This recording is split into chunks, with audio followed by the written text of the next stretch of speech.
Pendang. Tuan Sri, Assalamualaikum warahmatullahi wabarakatuh. Saya orang baik ikut time, Tuan Sri. Semalam apabila timbalan speaker mempengerusikan mesyuarat yang mengatakan kita kena pentingkan yang penting dulu sesuai dengan saranan Profesor Yusuf Al-Qaradawi dalam buku Fiqh Aulawiyat. Ini saya nak penting yang penting dululah di kawasan saya ni. Itu yang pertama berhubung dengan satu projek yang di Jabatan Kerja Raya, itu jalan timur barat dari Pendang ke Sungai Tiang, pakej 2 Kampung Sawah Kecil ke Sungai Tiang yang telah tempat dan tarikh dokumen semua tender semua pada tahun 2005. Saya nak tanya kepada kementerian apakah status jalan ini, kerana jalan ini yang babitkan jalan raya jalan timur barat Pendang Sungai Tiang berjumlah 160 juta, bukan Menteri Kerja Raya yang dari Sepang ya, sebelum itu lagi. Saya harap pihak kementerian boleh menjawab. Yang seterusnya saya nak berbahas berhubung dengan masalah di kawasan saya lah. Itu yang menjadi keluhan kepada penduduk di kawasan Pendang pada hari ini berhubung dengan masalah benih padi. Walaupun Menteri Pertanian telah pun menyelesaikan hampir masalah ini hampir selesai, tetapi apa yang menjadi kekecewaan kepada petani adalah berhubung dengan masalah ketiadaan benih pada musim sekarang ini. Mereka telah menyediakan tapak-tapak sawah, mereka telah membajak dan juga melakukan badai dan persediaan, tetapi apabila nak mendapatkan benih padi, benih ini tidak wujud.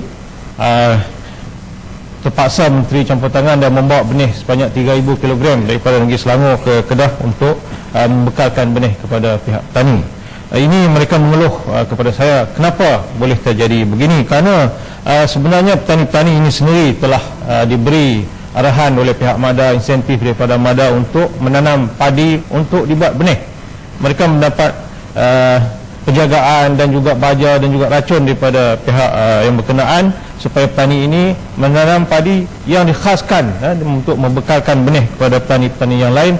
Kenapakah perkara ini boleh terjadi ketiadaan benih padi?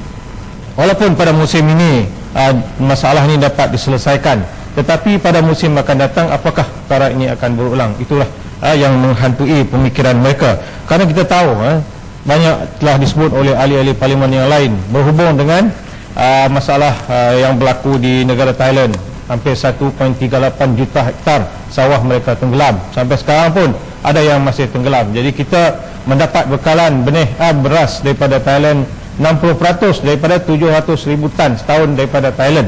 Jadi maknanya kalau sekiranya berlarutan masalah banjir di Thailand ini dan juga kita menghadapi masalah benih padi yang mungkin kita tak tahu seterusnya pada musim-musim yang akan datang. Sekarang musim yang kedua, nak pergi musim pertama tahun depan, kalau berlaku lagi saya rasa mungkin stockpile kita sebanyak 295,000 tan ini yang hanya dikatakan oleh pihak Bernas cukup untuk 45 hari saja.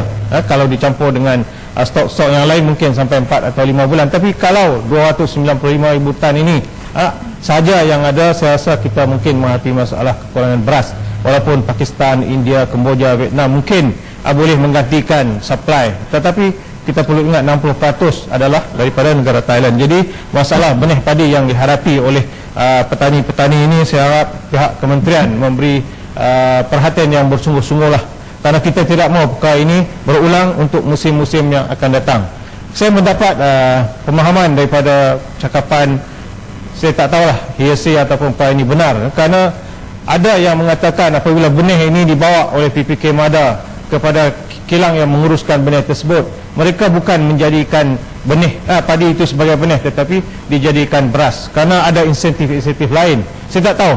Kalau ini saya harap pihak kementerian dapat memberikan penjelasan. Dulu ada 5 buah syarikat yang membekalkan benih padi, sekarang tinggal 2 syarikat saja. Kononnya syarikat-syarikat yang lain ini bukan berstatus Bumiputera. Saya juga ingin bertanya, apakah Seri Merbuk yang menjadi salah satu daripada syarikat yang membekalkan benih padi ini dikategorikan sebagai Bumiputera? Kita tahu siapa yang di belakang syarikat Seri Merbuk ini. Saya harap pihak kementerian dapat memberi penjelasan. Yang kedua adalah berhubung dengan juga masalah ada hubung kait dengan disebut oleh Shah Alam kemarin semalam, iaitu berhubung dengan hospital Shah Alam, Hospital Permai dan Hospital Pendang. Telah dijanjikan oleh bekas Perdana Menteri di Kepala Batas, kosnya 125 juta untuk dibuat tiga hospital ini. Jadi saya telah beberapa kali membangkitkan berkaitan dengan hospital di Pendang ini. Masalahnya bagaimana Tuan Sri? Kerana daripada tahun 2006 telah disebut di dalam bajet. Setiap tahun diulang. Setiap kali pilihan raya kecil diletakkan nak dibuat. Dah 2 kali lah pilihan raya. Saya harap perkara ini perlu diberi perhatian. Pada tahun lepas saya tanya sekali lagi, Timbalan Menteri telah mengatakan mid-year, tengah tahun ini akan dimulakan. Apa yang jadi masalah adalah kawasan tapak hospital tersebut. Dulu saya dah kata mungkin zirafah saja yang belum hidup lagi. Yang lain semua binatang-binatang buas, kalau sebut babi hutan, biawak, musang, ular sawah, itu semua dah ada. Harimau, zirafah belum ada lagi. Saya harap tidak ada lah lepas ni, ya. Apabila hutan itu semakin tebal, binatang buas dah kawasan luas lebih kurang 40 ekar tak silap saya, maknanya ia mengganggu penduduk tempatan dan juga tanaman-tanaman penduduk tempatan. Ada penduduk ataupun syarikat yang telah memohon untuk menyewa kawasan tersebut untuk membuat tanaman kontan. Tetapi apabila kita mendapat feedback daripada kementerian mengatakan mereka akan membangunkan segera tapak tersebut nak bina hospital. Jadi dah sekarang daripada 2006 sampai 2011, bayangkanlah, ya, betapa tebalnya hutan di kawasan tersebut. Jadi saya harap pihak kementerian dapat menyegerakanlah projek ini. Janganlah tunggu pilihan raya sekali lagi pula. Kalau nak harap kalau mereka kata bila nak pilihan raya letak semula benteng, mereka nak menang, saya rasa mungkin agak sukar sikitlah di kawasan Pendang, insyaAllah. Juga seterusnya berhubung kait dengan apa yang disebutkan oleh Yang Amat Menteri, allowance kepada doktor-doktor dan juga allowance kepada HO ataupun housemanship officer. Saya mengucapkan terima kasih dan tahniah kepada kawan-kawan yang bernasib baik, lebih bernasib baik daripada kami dahulu. Saya mula kerja tahun 83. Kami boleh kata alternate day, kami terpaksa melakukan kerja-kerja on call. Hari ini kerja, besok rehat, lusa kerja, tulat rehat, begitulah kerana kekurangan HO. Tapi sekarang mungkin HO telah banyak, mereka dapat sedikit masa untuk relax, sehingga pihak Yang Amat Menteri mengatakan mereka hanya dalam masa seminggu boleh melakukan kerja tidak lebih daripada 60 jam. Saya tidak membantah had penghadan kerja ini, kerana mereka pada sekarang ini mereka ada ruang masa yang lebar, iaitu selama 2 tahun. Kalau dulu hanya 1 tahun. Tetapi apa yang menjadi masalah adalah, saya berharap pihak kementerian memberi perhatian tentang jadual fleksi yang di offer oleh Yang Amat Perdana Menteri ini, iaitu mereka naklah melakukan kerja on call dan pagi besoknya. Ini disuarakan oleh ramai pakar-pakar supaya pagi besoknya mereka tidak diberikan off.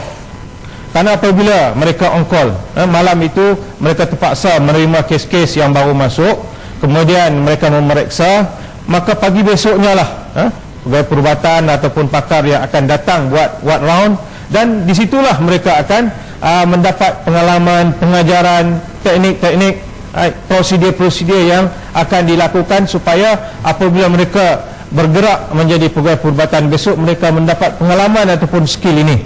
Jadi saya harap jadual fleksi ini hendaklah mengatakan bahawasanya pagi besok, tomorrow morning itu mereka wajib datang, tidak diberikan day off. Karena pengalaman inilah yang menentukan sama ada seseorang doktor ataupun kalau besok dia berupaya menjadi pakar yang kompeten. Ramai di antara pakar-pakar yang mengeluh kerana banyak daripada mereka-mereka yang bertugas tidak mempunyai skill yang sepatutnya yang ada pada mereka. Jadi saya harap dengan adanya ruang 60 jam seminggu, jadual fleksi yang diberikan oleh kementerian ini, jadual ini hendaklah dipergunakan betul-betul supaya mereka ini mendapat pengalaman yang secukupnya. Dan seterusnya saya merayu juga kepada kementerian, Menteri Keuangan, ada lagi staf-staf lain, staf-staf sokongan, supporting staff ni yang bertugas di pihak hospital, kementerian dan juga di operation theater ni. Mereka juga berada dalam golongan yang perlu diberi perhatian, bukan setakat HO dan MO dan spesialis saja. Mereka ini juga perlu diberi insentif tambahan ke allowance ke, kerana saya lihat di kawasan-kawasan misalnya luar bandar, ya. Mereka on call boleh dikatakan 24 jam lah. Kalau hanya ada 2 staf, mungkin 3 hari setengah seminggu mereka terpaksa melakukan on call. Kalau ada 1 staf, mungkin seminggu itu terus menerus, seminggu, sebulan, setahun mereka terpaksa on call. Bayaran imbuhan yang diberikan berdasarkan kepada kes yang datang kepada mereka. 1 jam antara RM4 hingga RM16. Diharap insentif tambahan perlu diberikan kepada mereka, sebab mereka tidak boleh pergi ke mana-mana kalau berada di pusat kesihatan. Kadang-kadang nak balik tengok mak mentua sakit pun tak berupaya kerana on call. Jadi maknanya perkara ini perlu juga diberi perhatian staf sokongan yang lain, bukan setakat HO, MO dan juga spesialis. Tuan yang di-Pertua, satu lagi ialah tentang IPTA, IPTS ni. Semasa saya mencelah Kuala Krau semalam, saya mengatakan mungkin ada satu sindiket, tidak ada satu penyelarasan di antara kolej swasta dengan IPTA ni. Kerana pada tahun ini, contohnya yang paling ketara adalah pada tahun ini, bulan 6, bulan 3 ataupun bulan 4 result SPM keluar. Bulan 6 kolej swasta panggil untuk masuk kursus. Bulan 9 baru IPTA panggil masuk ke IPTA. Jadi kepada pelajar-pelajar yang terlalu nak masuk ke universiti ini, mereka tentulah mengambil peluang yang diberikan oleh IPTS ini dan terus masuk ke IPTS, dan mereka dikenakan bayaran 500-600. Bayangkan kalau di kampung terpaksa jual lembu, jual kebau, tak dapat 500-600 untuk membayar yuran pendaftaran dan bayaran-bayaran yang lain. Apabila ini berlaku dan bulan 8, bulan 9 mereka kena daftar kepada IPTA semula. Kalau sekiranya result mereka baik, mereka dapat peluang ke IPTA, jadi mereka pun keluar daripada IPTS. IPTS awal-awal lagi dah mengatakan yuran pendaftaran tidak dikembalikan. Di mana betapa ramainya pelajar-pelajar kita yang mungkin telah terinaya bayar buang kepada IPTS, kemudian masuk IPTA. Kalau dapat PTPTN, okey. Kalau tak dapat, mungkin awal-awal tak dapat, terpaksa keluar duit lagi. Duit tadi dah lesap. Jadi saya harap penyelarasan perlu diadakan oleh pihak Kementerian Pengajian Tinggi supaya perkara ini tidak menginayai ataupun membebankan para pelajar kita, terutama sekali mereka yang ingin memasuki pengajian tinggi. Seterusnya tentang ambulan.